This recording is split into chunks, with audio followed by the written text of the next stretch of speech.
नमस्कार। आर्थिक गुरुकुल के इस एपिसोड में हम लोग अपने ज्ञान यात्रा को आगे बढ़ाते हुए चलते हैं स्टॉक मार्केट की दुनिया के एक और इम्पॉर्टेंट टर्मिनोलॉजी को समझने का, जो बहुत ही कॉमन और एक इन्वेस्टर के लिए बहुत फ़ायदेमंद हुआ करती है, जिसको हम लोग जानते हैं डिविडेंड एंड बोनस शेयर्स के नाम से। यह बहुत स्पष्ट होना चाहिए कि डिविडेंड अलग चीज़ है और बोनस अलग चीज़ होती है। पिछले एपिसोड में हम लोगों ने फेस वैल्यू के बाद split and consolidation of shares की बात किया।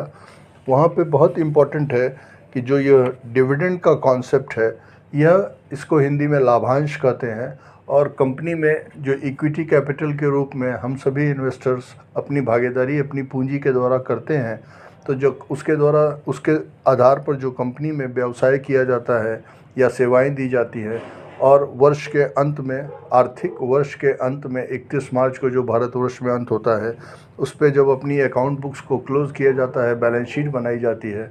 और उसके बाद कंपनी का एक मुनाफा आता है, तो उसी मुनाफे को अंशधारकों की उनके पास जो शेयर्स की अंशधारिता होती है या जितने शेयर्स वो अपने पास होल्ड करते हैं या अपने स्वामित्व में रखते हैं या होते हैं उनके पास, या जिसमें वो इन्वेस्टेड होते हैं, उतनी क्वांटिटी के शेयर्स पर उनको उसकी पेडअप वैल्यू के अनुसार डिविडेंड मिलता है। एक बहुत इम्पॉर्टेंट अवधारणा है जो अपने अनुभवों से और वास्तविक स्थिति के आधार पर आप सभी से डिस्कस करना चाहता हूँ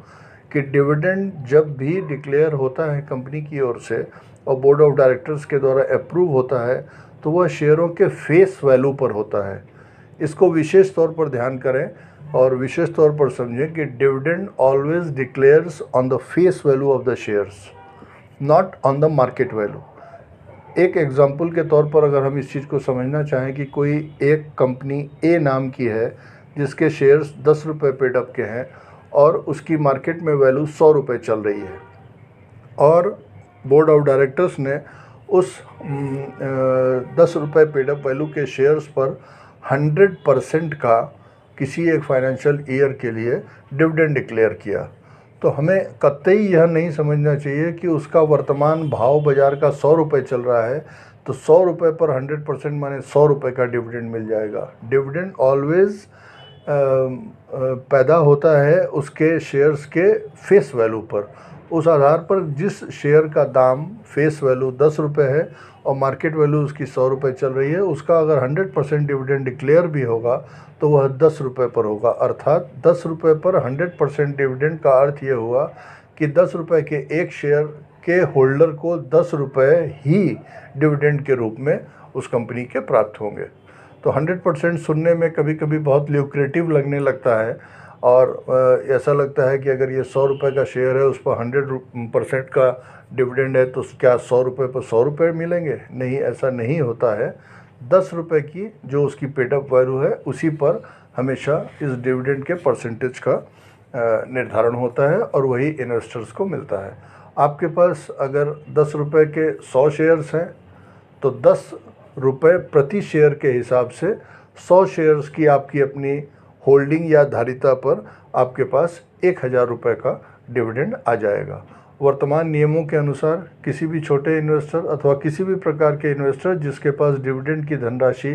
5000 रुपये तक मिलने की होती है, उस पर टीडीएस के प्रोविज़न लागू नहीं होते हैं, और 5000 से ऊपर में अगर कंपनी कोई डिविडेंड देती है तो उस पर जैसी भी स्थिति होती है उसके अनुसार वह टीडीएस काटती है या इन्वेस्टर्स के पास उसकी पूर्व सूचना भेजती है कि वो चाहे तो 15G अथवा H भर के कंपनी को दे सकता है, जिसमें वो यह एफिडेविट देता है एक तरीके से अपनी तरफ से यह सूचना देता है, डिक्लेरेशन देता है 15G या H में कि मेरी टैक्स लायबिलिटी नहीं बनने वाली है, इस आधार पर मेरा टैक्स न काटा जाए, तो उसको डिविडेंड की पूरी धनराशि उसके बैंक अकाउंट में आ जाती है, ECS के थ्रू या अन्य माध्यमों से भी। अब यहाँ पर इम्पॉर्टेंट चीज़ है कि बहुत से लोग बोनस और डिविडेंड को कंफ्यूज करते हैं कि डिविडेंड मिलता है, कुछ लोग बोलते हैं मुझे बोनस मिलता है या बोनस मिला है। तो यहाँ बहुत फ़र्क,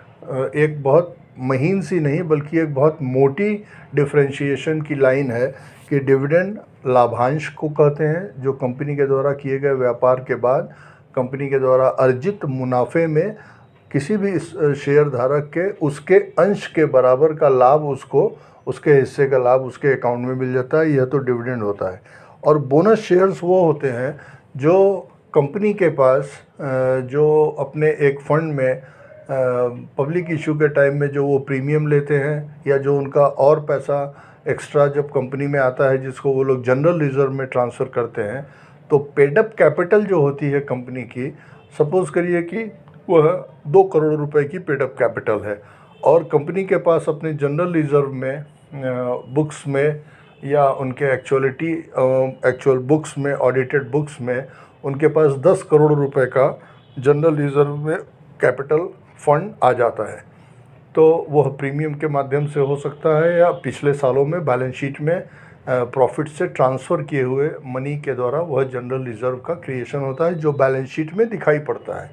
अब अगर 2 करोड़ रुपए की कैपिटल है और 10 करोड़ रुपए जनरल रिज़र्व में है, तो सीधे सीधे तौर पर यह एक स्थिति प्रतीत होने लगती है कि वह 10 करोड़ रुपए को जनरल रिज़र्व से निकाल के उसको कंपनी कैपिटलाइज कर लेती है अपनी इक्विटी कैपिटल के रूप में। तो ऐसे स्थिति में अगर संभावित होता है और बोर्ड ऑफ डायरेक्टर्स उचित समझते हैं, तो वो लोग बोनस शेयर्स के डिक्लेरेशन के लिए अपने एजेंडे में रखते हुए बोर्ड मीटिंग करते हैं और बोनस शेयर डिक्लेयर करते हैं। बोनस शेयरों के डिक्लेयर होने के समय में उसका एक रेशियो निर्धारित किया जाता है कि किस व्यक्ति को किस रेशियो में बोनस शेयर्स दिए जाएंगे। तो सपोज़ करिए कि 1:1 का बोनस डिक्लेयर हुआ, अर्थात जिस आदमी के पास 100 शेयर्स हैं उसे 100 शेयर्स और मिल जाएंगे और इसके लिए उसे कोई पैसे नहीं देने होंगे, यह उसको एक तरीके से फ्री होगा और वह उसके लिए बोनस होगा। ऐसा करने से कंपनी की बुक्स ऑफ अकाउंट में से जहां 2 करोड़ रुपए की कैपिटल उसकी इक्विटी कैपिटल होती है और 10 करोड़ रुपए का रिज़र्व होता है, तो 10 करोड़ के रिज़र्व में से वह 2 करोड़ रुपए इक्विटी कैपिटल के रूप में कन्वर्ट हो जाते हैं और जनरल रिज़र्व 8 करोड़ रुपए का बचा रह जाता है। इक्विटी कैपिटल 2 करोड़ से बढ़ के 4 करोड़ हो जाती है और उसके नंबर ऑफ शेयर्स, अगर 2 करोड़ शेयर्स उसकी इक्विटी कैपिटल है और 10 रुपये पेडअप की है, तो 20 लाख शेयर्स में वह बटा होगा। तो 20 लाख शेयर पर जब 1:1 1:1 के बोनस इशू की घोषणा होगी और शेयर्स अलॉट कर दिए जाएंगे, तो 20 लाख शेयर से बढ़ के कंपनी के 40 लाख शेयर्स हो जाएंगे। तो यह भी एक तरीके से शेयरों की संख्या को बढ़ाकर कंपनी के लिक्विडिटी को स्टॉक मार्केट में बढ़ाने का एक टूल होता है और जनरल रिजर्व के पैसों को कैपिटलाइज करके एक पूंजी के रूप में लेने का एक प्रयास होता है। बोनस शेयर एक तरीके से वही कंपनियां देती हैं सामान्य तौर पर जो बहुत इन्वेस्टर के लिए रिवार्डिंग होती है, बिना किसी वैधानिक बाध्यता के और बिना किसी प्रकार के उन वैधानिक बंधनों के एक बहुत ही सशक्त सॉफ्टवेयर की कंपनी का नाम, जो मेरे व्यक्तिगत व्यूज़ हैं उसी के आधार पर इस डिस्क्लेमर क्लॉज के साथ में आप सबको बताना चाहता हूं, जो भारत की सबसे प्रसिद्ध एक सॉफ्टवेयर की कंपनी है जो सन 2000 में बहुत ज़्यादा प्रसिद्ध हुई, जिसका नाम है इन्फोसिस टेक्नोलॉजीज़। भारतवर्ष में इन्फोसिस टेक्नोलॉजीज़ ने अपने पब्लिक इशू के आने के बाद इस प्रकार से बोनस दिए हैं हर 1-2 सालों के बाद में, 3 सालों के बाद में, कि बोनस की बरसात हुई है इन्फोसिस के शेयरों में, ऐसा माना जा सकता है। और इसीलिए जिन इन्वेस्टर्स ने उस शेयर में इन्वेस्ट किया उन्हें बाद में बिना कोई पैसे लगाए हुए बोनस शेयरों की उस बरसात की वजह से एक अच्छा बहुत बड़ा मुनाफा हुआ, जो अकल्पनीय है और जो आज की डेट में हम लोग सोचते हैं तो लगता है कि वो एक आश्चर्य की विषय वस्तु है। तो बस यही स्थिति है। डिविडेंड हर साल होने वाले प्रॉफिट से अंशधारक के पास जो शेयरों की अंशधारिता है उसके समानुपातिक क्रम में या उसी के आधार पर उसको डिविडेंड मिलता है। और बोनस हर साल मिले ऐसा कतई ज़रूरी नहीं है, 2 साल में मिले यह ज़रूरी नहीं है। जब बोर्ड ऑफ डायरेक्टर्स को ऐसा लगता है कि उनको जनरल रिजर्व को कैपिटलाइज करके इक्विटी कैपिटल के रूप में कन्वर्ट करना है, तब वो अपने बोर्ड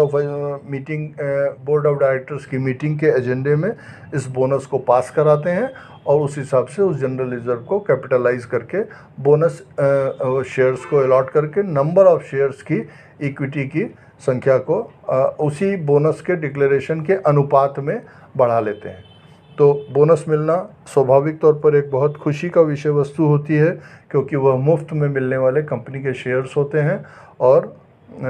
पूरे देश को, भारत को, हम लोग को, सभी इन्वेस्टर को बोनस मिलने की जो खुशी होती है उससे एक समृद्धता प्रतीत होती है। और ऐसा ही ढेरों कंपनियों का बोनस और पैसे की समृद्धता पूरे भारतवर्ष में आए, इन्हीं शुभकामनाओं के साथ जय हिंद।